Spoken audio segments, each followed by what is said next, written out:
రాష్ట్రంలో హత్య రాజకీయాలు అరికట్టి శాంతి భద్రతలు నెలకొల్పాలని మాజీ ఎంపీ మార్గాని భరత్రాం డిమాండ్ చేశారు. గురువారం రాజమండ్రి మార్గాని ఎస్టేట్లోని వైఎస్ఆర్ కాంగ్రెస్ పార్టీ కార్యాలయంలో ఏర్పాటు చేసిన విలేకరుల సమావేశంలో ఆయన మాట్లాడుతూ రాష్ట్రంలో రెడ్ బుక్ రాజ్యాంగం అమలవుతుందని, హత్య రాజకీయాలు ఎక్కువయ్యాయని ఆందోళన వ్యక్తం చేశారు. ఆంధ్రప్రదేశ్ను ఎక్కడికి తీసుకువెళ్తున్నారని ప్రశ్నించారు. ఒక ఎంపీ తన సొంత నియోజకవర్గంలో పర్యటించేందుకు వెళ్తే టీడీపీ మోకలు దాడులకు పాల్పడ్డారని అన్నారు. వినుకొండలో ఒక యువకుణ్ణి హత్య చేసిన దుర్మార్గపు ప్రభుత్వమని అన్నారు. నడి రోడ్డుపై టీడీపీ కార్యకర్తలు వైఎస్ఆర్సీపీ ముస్లిం మైనారిటీ యువకుడిపై దాడి చేసి చంపేశారని పేర్కొన్నారు. విశాఖపట్నంలో జైలుకెళ్లిన ప్రేమోన్మాది బయటకు వచ్చి బాధితురాలి తల్లిపై దాడి చేశాడని తెలిపారు. వైసీపీ కార్యకర్తలు, నాయకులు జరుగుతున్న సంఘటనలకు పోలీసులు కొమ్ము కాస్తున్నారని అన్నారు. రాష్ట్రంలో జరుగుతున్న సంఘటనలపై పవన్ కళ్యాణ్ ఎందుకు స్పందించడం లేదు అని ప్రశ్నించారు. రాష్ట్రంలో రెడ్ బుక్ను అమలు చేస్తామని ముఖ్యమంత్రి కుమారుడు మంత్రి లోకేష్ నేరుగా చెబుతున్నాడని అన్నారు. రాష్ట్రంలో జరుగుతున్న ఘటనలపై చంద్రబాబు, పవన్ కళ్యాణ్, లోకేష్ వెంటనే స్పందించాలని డిమాండ్ చేశారు. రాష్ట్రంలో హత్య రాజకీయాలు పెరుగుతున్నాయని ఆందోళన వ్యక్తం చేశారు. హత్య రాజకీయాలను ప్రేరేపించిన వ్యక్తులపై కేసు నమోదు చేయాలని కోరారు. రాష్ట్రంలో జరుగుతున్న సంఘటనలపై గవర్నర్ బాధ్యత తీసుకోవాలని అన్నారు. పార్లమెంట్లో బడ్జెట్ సమావేశాలు ప్రారంభమైన దృష్ట్యా నితీష్ కుమార్ బీహార్ రాష్ట్రానికి ప్రత్యేక హోదా కావాలని డిమాండ్ చేస్తున్నారని, ఆంధ్రప్రదేశ్ ముఖ్యమంత్రి చంద్రబాబు నాయుడు ఎందుకు ప్రత్యేక హోదా గురించి ప్రకటన చేయలేకపోతున్నారని అన్నారు. ప్రస్తుతం జరుగుతున్న బడ్జెట్ సమావేశాల్లో కూడా చంద్రబాబు హోంమంత్రి అమిత్ షాను కలిశారని, ప్రత్యేక హోదా గురించి అడిగారా లేదా అని అన్నారు.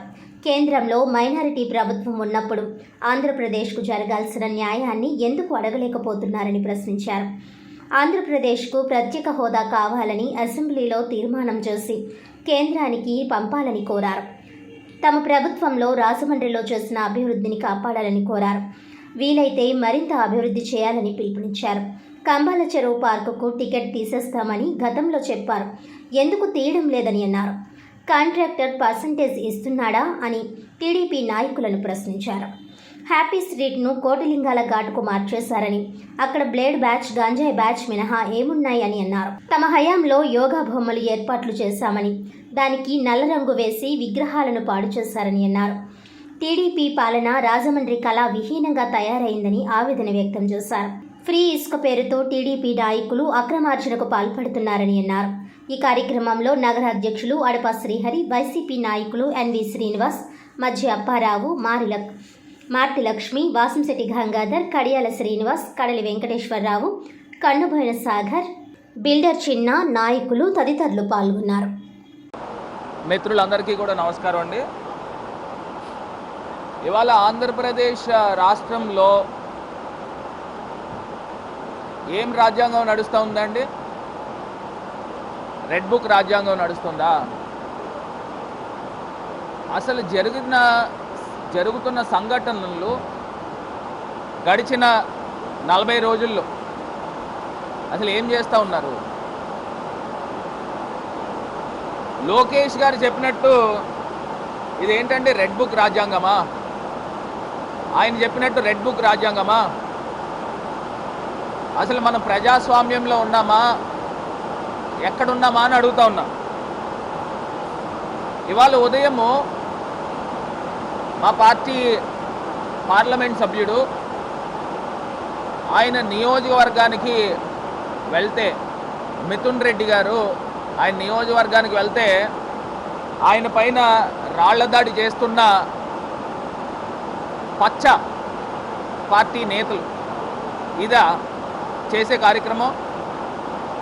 నాకు ఒకటి అర్థం కాని అంశం ఏంటంటే, ఆంధ్రప్రదేశ్ రాష్ట్రాన్ని ఎక్కడికి తీసుకెళ్ళిపోతా ఉన్నారు? నిన్నటికి నిన్న రాత్రి వినుకొండలో ఒక యువకుడిని హత్య చేసిన దుర్మార్గపు కార్యక్రమాలు జరుగుతూ ఉన్నాయి. ఆంధ్రప్రదేశ్ రాష్ట్రంలో ఈ హత్యా రాజకీయాలు ఏంటి? నడి రోడ్డు పైన తెలుగుదేశం కార్యకర్త ఎవరో యువ నాయకుడు అంట, మరి అతను ఎవరో తెలియదు, మా పార్టీ ముస్లిం మైనారిటీ పిల్లోడి పైన హత్య చేసి చేతిని నరికేసిన సందర్భం, చెయ్య పక్కకి వెళ్ళిపోయింది, హత్య చేసిన సందర్భం. అసలు ఆంధ్రప్రదేశ్ రాష్ట్రాన్ని ఎక్కడ తీసుకెళ్ళిపోతా ఉన్నారు? ఆంధ్రప్రదేశ్ ప్రజలకి ఇప్పుడు మీరు ఎన్నుకున్న ప్రభుత్వము హత్యలు చేస్తూ ఉన్నారు, దాడులు చేస్తూ ఉన్నారు, అత్యాచారాలు జరుగుతూ ఉన్నాయి. మైనర్ బాలిక దర్శిని అనే ఒక చిన్నారిని మరి హత్య చేసి, లైంగికంగా దాడి చేసి హత్య చేసిన సందర్భం. అది మరొక ముందే విశాఖపట్నంలో ఒక ప్రేమోన్మాది నేరుగా అతను గతంలో ఈ రకమైన కార్యక్రమాలు చేస్తున్నాడని అరెస్ట్ అయ్యాడు. సిద్ధు అనే కుర్రోడు అరెస్ట్ అయిన తర్వాత అతన్ని మళ్ళీ బెయిల్ మీద బయటకు వచ్చి డైరెక్ట్గా ఇంటిపైకి వెళ్ళి దాడి చేసిన సందర్భాలు, దాడి చేసి డైరెక్ట్గా వాళ్ళ తల్లి అడ్డొస్తే తల్లిపైన దాడి చేసిన సందర్భాలు. అసలు ఆంధ్రప్రదేశ్ రాష్ట్రంలో ఏం జరుగుతూ ఉంది? ఏం జరుగుతూ ఉంది అంటే లోకేష్ చెప్పినట్టు రెడ్ బుక్ రాజ్యాంగం నడుస్తూ ఉందా? అసలు ఎంత దారుణం అండి. నిన్న రాత్రి